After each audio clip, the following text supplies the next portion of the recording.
శ్రీ గురుభ్యో నమః. శ్రీ మహాగణపతే నమః. వారఫలాల కార్యక్రమానికి స్వాగతం. మే 12 నుంచి 18 వరకు ద్వాదశ రాశుల వారికి చంద్రమాను అనుసరించి గోచర రీత్యా ఈ యొక్క వారం ఎలా ఉండబోతుంది అనేది చూద్దాం. కుంభరాశి వారికి ఈ వారం అనుకూలమైనటువంటి ఫలితాలుగానే చెప్పొచ్చు. వారం ప్రథమంలో ఎక్కువగా అనుకూలమైనటువంటి ఫలితాలు పొందడం అనేది జరుగుతుంది అన్నమాట. ఈ రాశి వారికి తృతీయంలో రవిగ్రహ సంచారం 15వ తారీఖు వరకు జరుగుతుంది. తద్వారా వచ్చేటప్పటికి వృత్తి వ్యాపార రీత్యా కూడా అనుకూలమైనటువంటి ఫలితాలు పొందడం అనేది జరుగుతుంది. ధన సంబంధితమైన విషయాల్లో ఖర్చు అనేది కొంచెం ఎక్కువగా ఉంటుంది రాశి వారికి. అదేవిధంగా ఇరుగు పొరుగు సఖ్యత విషయంలో తగు జాగ్రత్తలు తీసుకోవాలి. చుట్టుపక్కల ఉన్నటువంటి వారే మిమ్మల్ని ఎక్కువగా మిమ్మల్ని ప్రభావితం చేసే విధంగా ఉంటారన్నమాట చుట్టుపక్కల ఉన్న వాళ్ళు. ఆ విషయంలో తగు జాగ్రత్తలు తీసుకోండి. తృతీయంలో ఉన్నటువంటి రవి వచ్చేటప్పటికి మంచి పరిచయాలని కలిగించగలుగుతాడు. ప్రయాణ సంబంధితమైన విషయాల్లో 15వ తారీఖు వరకు అనుకూలమైనటువంటి ఫలితాలు పొందడం అనేది జరుగుతుంది. మరి అదేవిధంగా ఈ రాశి వారికి ధనస్థానంలో ఉన్నటువంటి రాహు, కుజుడు ఇద్దరు వచ్చేటప్పటికి ప్రమాదకరమైనటువంటి గ్రహాలు అన్నమాట. ఎప్పుడైనా ఈ రెండు గ్రహాలు ధనస్థానంలో ఉన్నప్పుడు ముఖ్యంగా డబ్బు ఖర్చు అనేది కొంచెం ఎక్కువగా ఉంటుంది. అదేవిధంగా ఇరుగు పొరుగు సఖ్యత విషయంలోనూ పిల్లల యొక్క ఎదుగుదలలోనూ ఎక్కువగా ఆలోచన అనేది కలుగుతూ ఉంటుంది. ఆ విషయంలో తగు జాగ్రత్తలు తీసుకోవాల్సినటువంటి ముఖ్యమైనటువంటి సూచనగా చెప్పడం జరుగుతుంది.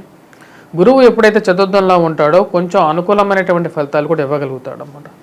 మానసిక చింత నుంచి కొంచెం బయటకు రాగలుగుతారు.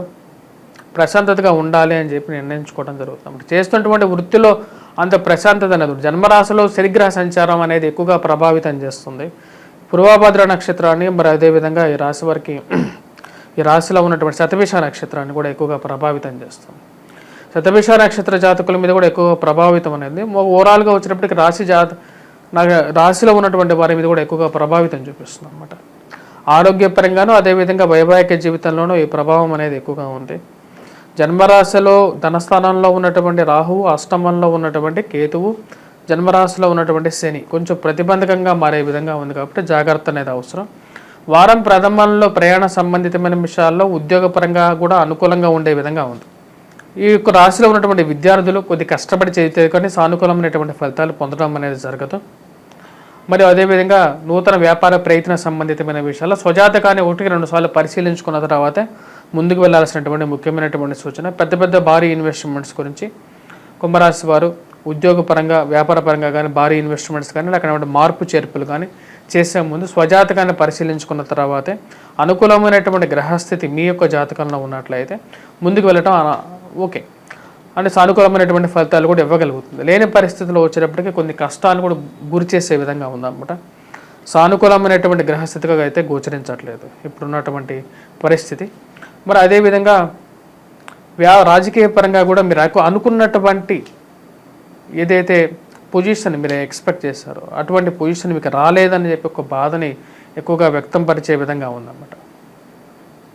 దానికి ఎటువంటి నిర్ణయాలు తీసుకోవాలి, ఎలా ముందుకు వెళ్ళాలి అని ఒక ఆలోచనలకు రాగలుగుతారు. మరి గృహంలో వచ్చేటప్పటికి అన్యోన్యత లోపించిందని చెప్పి మీ అంతా మీరే తెలుసుకుంటారు అన్నమాట. అంటే మనం చెప్పేటువంటి మాటల్లో అందరూ కట్టుబడి ఉండట్లేదు, మన ఇంట్లోనే ఏదో మార్పు చేయాలి, అందరూ కలిసి ఒకే నిర్ణయం మీద ఉండాలని చెప్పి నిర్ణయం తీసుకుంటారు. మీ యొక్క నిర్ణయాన్ని మీ యొక్క జీవిత భాగస్వామికి మరి అదేవిధంగా ఇంట్లో ఉన్నటువంటి సహచరులతో నిర్ణయం తీసుకొని ముందుకు వెళ్ళాలని చెప్పి అనుకుంటారు.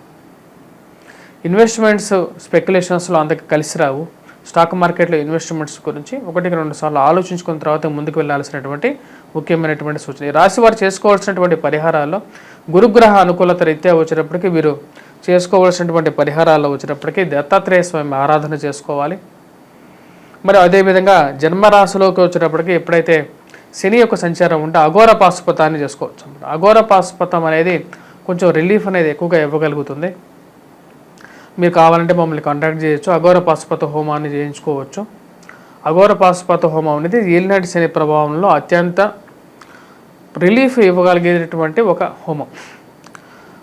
మంగళవారి.com అనే వెబ్సైట్లో కూడా మీరు దాని గురించి రాయడం జరిగిందన్నమాట. మీకు అక్కడ కూడా మా పంచాంగాన్ని మీరు డౌన్లోడ్ చేసుకోవచ్చు.